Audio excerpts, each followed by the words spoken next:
Hello friends, first lecture में अपने ने 1.1 तक देखा था। उसके आगे 1.2 के अंदर अपने को दो टाइप के सवाल है। एक परिमित और अपरिमित समुच्चय बताना है और दूसरा समान समुच्चय। इसी के सवाल है। पहले इसके अपने सूत्र देख लेते हैं। परिमित और अपरिमित समुच्चय इंग्लिश में कहेंगे फाइनाइट एंड इनफाइनाइट सेट्स। एक समुच्चय जो रिक्त हो अथवा जिसके अवयव की संख्या निश्चित हो। आपने ये गिन के बता सके कि लगभग कि इतने सदस्य होंगे, बराबर, उससे अपने क्या कहते हैं, परिमित समुच्चय कहते हैं।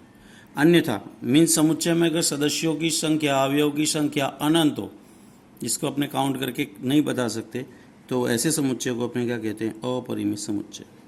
जैसे एग्जाम्पल है, यदि W ये सप्ताह के दिनों का समुच्चय हो तो W परिमित होगा, क्योंकि अपने जानते हैं कि सप्ताह के अंदर कितने दिन होते हैं, 7 दिन होते हैं। काउंट करके बता सकते हैं कि 7 ही दिन होंगे फिक्स, इसलिए ये परिमित समुच्चय।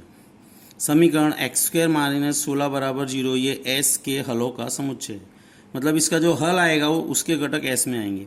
अब इसका अपने गुणनखंड करेंगे तो x - 4 x + 4 दो गुणनखंड आएंगे और दो हल मिलेंगे, +4 और -4। तो इसके जो हल आएंगे, उस समुच्चय जो आएगा उसमें दो ही अवयव आ सकते हैं, 2 और -2। तो ये भी क्या है, निश्चित संख्या निश्चित है सदस्यों की, बता सकते हैं, इसलिए परिमित है। यदि G किसी रेखा पर स्थित बिंदुओं का समुच्चय हो तो G अपरिमित है। ओके, तो अब रेखा पे जो बिंदुओं की संख्या होती है अपने क्या होती है, अनंत होती है। अपने वो काउंट करके नहीं बता सकते कि कितने बिंदु रेखा पर होते हैं, इसलिए G कैसा समुच्चय होगा, अपरिमित होगा। ओके, तो 1.2 के अंदर अपने को परिमित और अपरिमित समुच्चय बताना है। जो भी सवाल आएगा उसमें सदस्यों की संख्या पे ध्यान दोगे। अगर वो काउंट कर सकते हो, निश्चित रूप से बता सकते हो तो परिमित, नहीं बता सकते हो, अनंत है तो अपरिमित। समान समुच्चय उसके नाम के आधार पर पता चल रहा है परिभाषा कि दिए गए समुच्चय ए और बी के लिए यदि ए का प्रत्येक अवयव बी का भी अवयव हो, उसी तरह बी का भी प्रत्येक अवयव ए का भी अवयव हो, या सिंपली दोनों के अवयव क्या हो, समान, सेम होना चाहिए, तो समुच्चय ए और बी दोनों क्या कहलाते हैं, समान समुच्चय कहते हैं, जिसे ए बराबर बी के द्वारा दर्शाते हैं। जैसे एग्जाम्पल में ए बराबर 1 2 3 4, बी बराबर 3 1 4 2, तो ये दोनों इक्वल है, क्योंकि समुच्चय में क्रम से कोई मतलब नहीं होता है। क्रम चाहे जो भी हो, घटक तो वही है 1 2 3 4, और इसमें भी घटक है 1 2 3 4, दोनों के सदस्य समान है, तो ए बराबर क्या होगा, बी। यहाँ पे एक एग्जाम्पल अपने देख रहे हैं, a बराबर x, जहाँ x 6 से कम अभाज्य संख्या, 6 से कम अभाज्य संख्या अगर देखें तो 1 से लेके 5 होगी। उनमें अभाज्य कौन है, 1 को अपने अभाज्य में नहीं गिनते, 2 अभाज्य है और 3 अभाज्य है, ओके, और 5 अभाज्य। तो यहाँ पे क्या आएगा, 2 3 5। b बराबर x, यहाँ 30 का अभाज्य गुणनखंडों का समुच्चय। 30 के अपने गुणनखंड करें तो 30 × 1 लिख सकते हो, लेकिन ले नहीं सकते 30 को या 1 को। 2 × 15 लिख सकते हो, 2 आएगा। 3 × 10 लिख सकते हो, 3 आएगा, 10 नहीं आएगा। ठीक है, 5 × 6 लेंगे, 5 आएगा, बस 6 नहीं आएगा। तो इसके भी जो सदस्य मिलेंगे वो क्या मिलेंगे, 2 3 5। तो यहाँ पे भी दोनों के अगर घटक अपने रोस्टर फॉर्म में प्राप्त करें तो सेम आ रहे हैं, इसलिए ए बराबर क्या होगा, बी। तीसरा जैसे एग्जाम्पल है, ए बराबर अगर 1 2 3 है, बी बराबर 2 2 1 3 3। यहाँ पे तुमको लग रहा है कि सदस्य अलग है, लेकिन यहाँ पे समुच्चय में घटक रिपीट करने का कोई मतलब नहीं होता है। इसको अपने सिंप्लीफाई करेंगे तो यहाँ पे क्या करना पड़ेगा, 2 टाइम्स है तो 2 को एक निकाल देंगे, 3 भी निकाल देंगे, तो इसमें भी सदस्य क्या बचेंगे, 1 2 3 ही है ये एक्चुअल में, क्योंकि अपने समुच्चय में घटक रिपीट करने का कोई मीनिंग नहीं होता। तो यहाँ पे भी 1 2 3 है और ये भी 2 और 3 एक एक बार निकल जाएगा, तो वही बचेगा, इसलिए क्या आएगा, ए बराबर बी।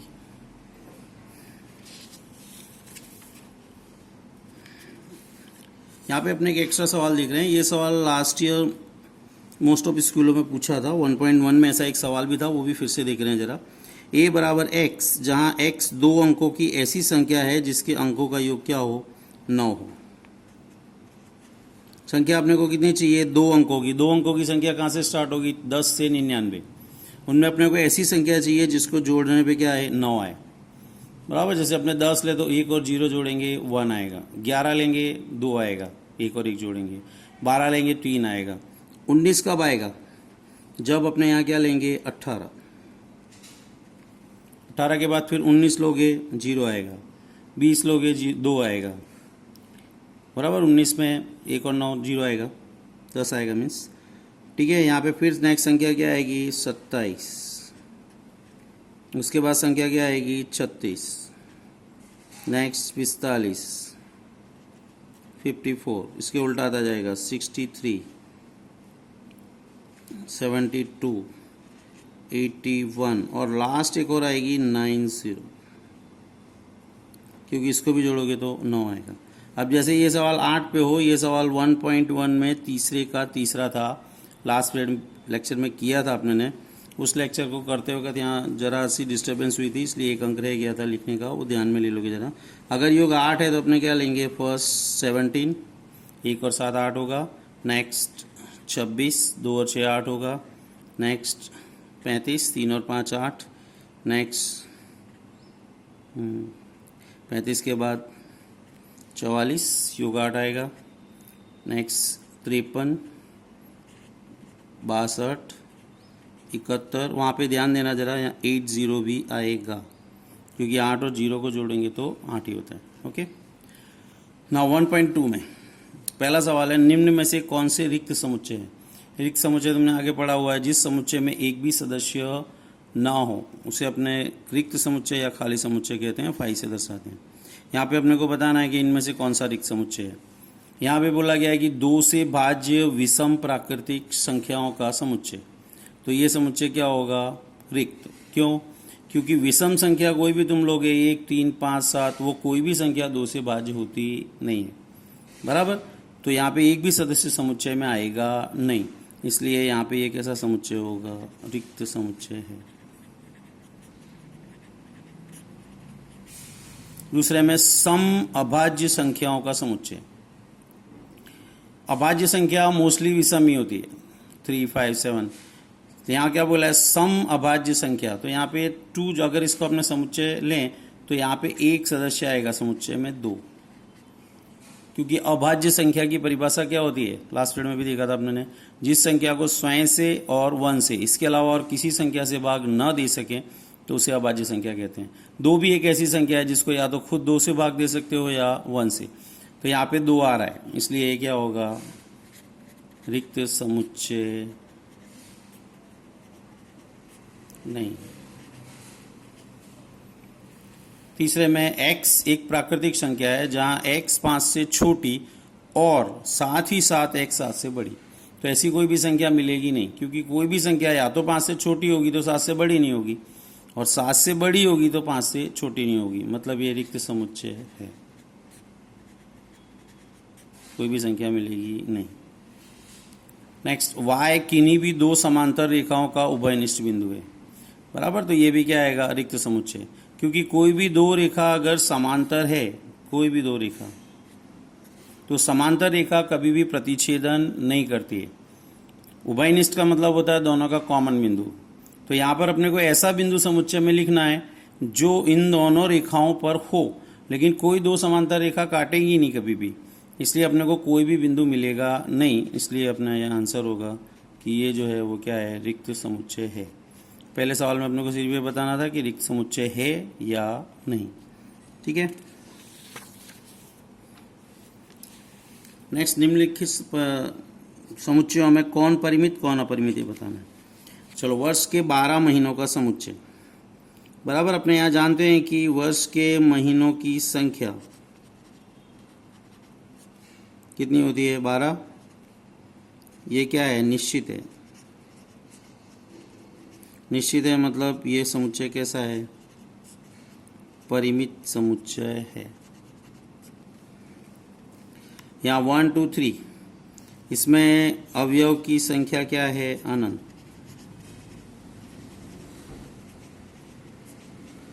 इसलिए एक ऐसा समुच्चय होगा अपरिमित। 1 2 3 अप टू 100, तो यहाँ पे अपने इसको अगर काउंट करें तो अपने यहाँ बता सकते हैं कि यहाँ पे इस अवयव की संख्या क्या है,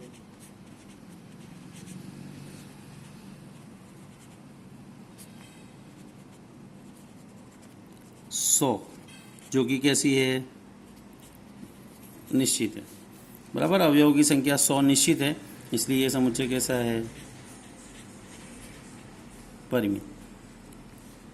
100 से बड़े धन पूर्णांकों का समुच्चय, अगर अपने इसको समुच्चय स्वरूप में बदलें, समझ लो a, तो 100 से बड़े बोला है तो यहाँ क्या आएगा, 101, 102 और अनंत।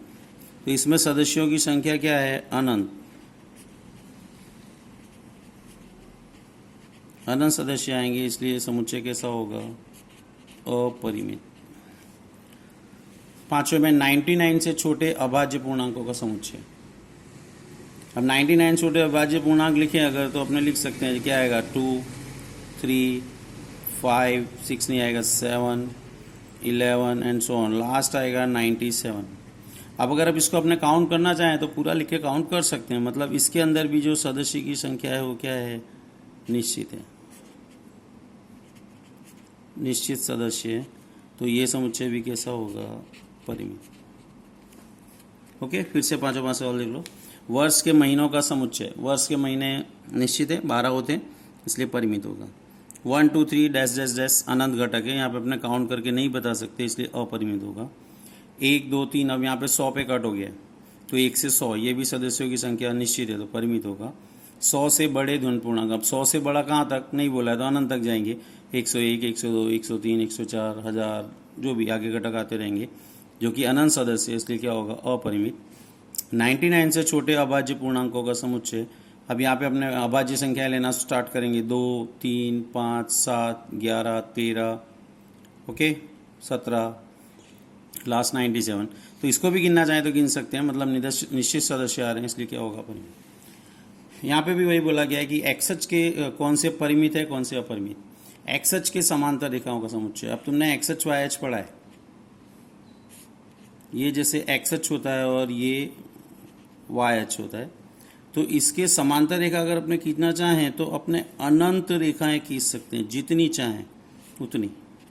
तो एक्सएच के समांतर रेखाओं के जो संख्या है वो क्या होगी, अनंत रेखाएं मिलेंगी अपने को, इसलिए ये समुच्चय कैसा होगा, अपरिमित।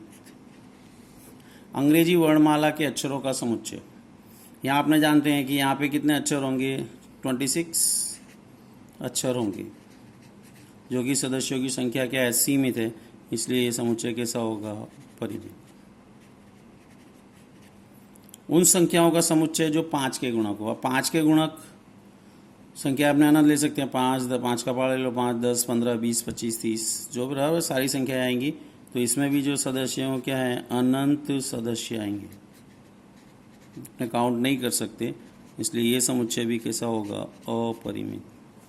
पृथ्वी पर रहने वाले जानवरों का समुच्चय, पृथ्वी पर रहने वाले जानवरों का जो समुच्चय है वो सभी प्रजातियां फिक्स है, इसलिए ये समुच्चय क्या होगा, परिमित, अपने काउंट कर सकते हैं।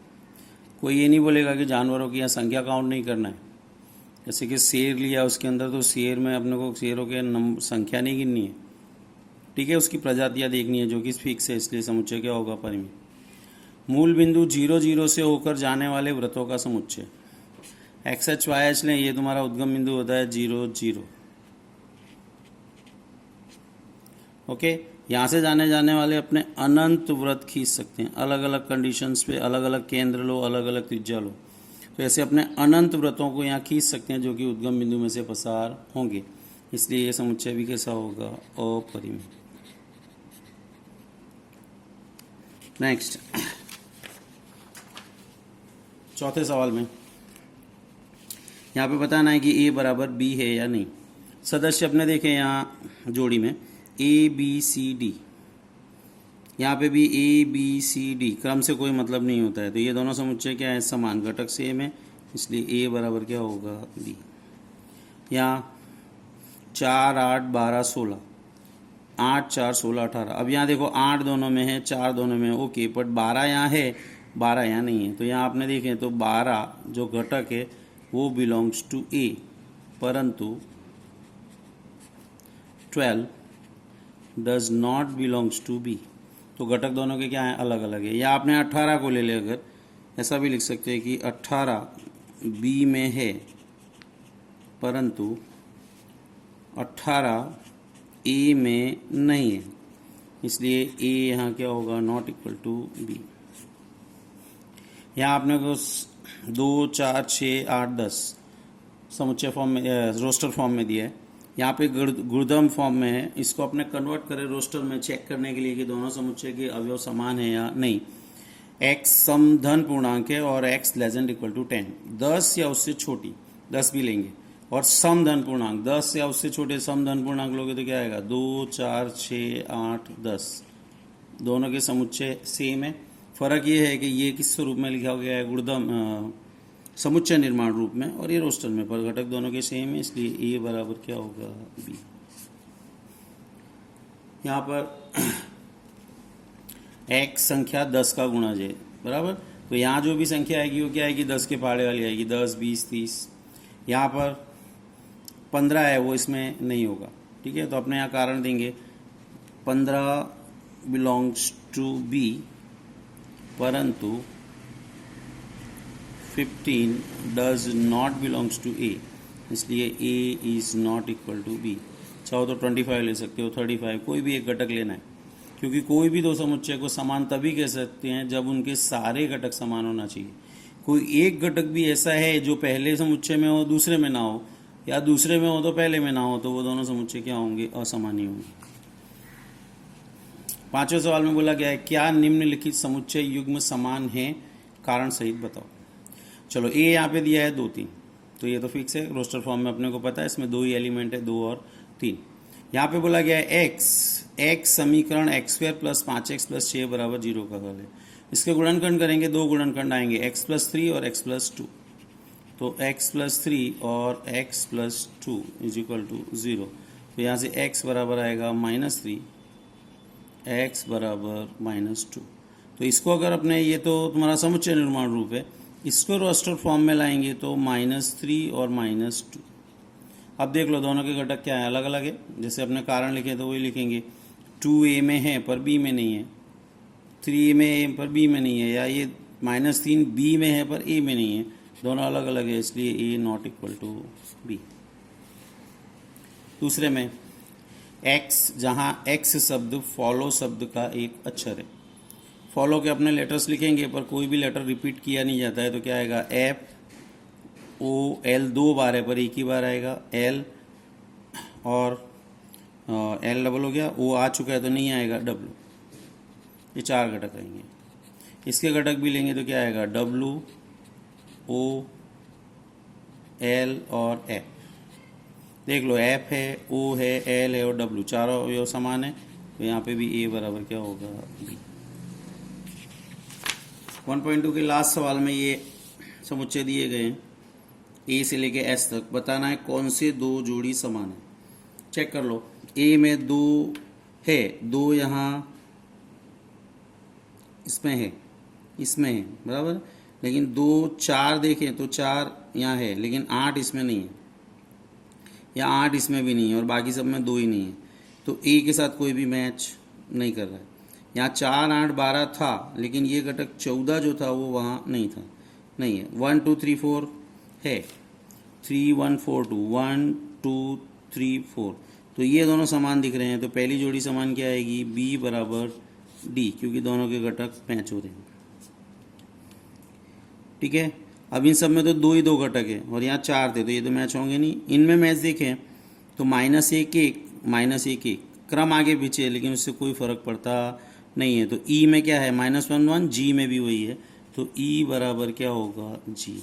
ये 2 जोड़ियाँ आपस में क्या हैं, समान है। यहाँ पे तुम्हारा 1.2 खत्म हो गया। नेक्स्ट लेक्चर में अपने 1.3 लेंगे। Thank you.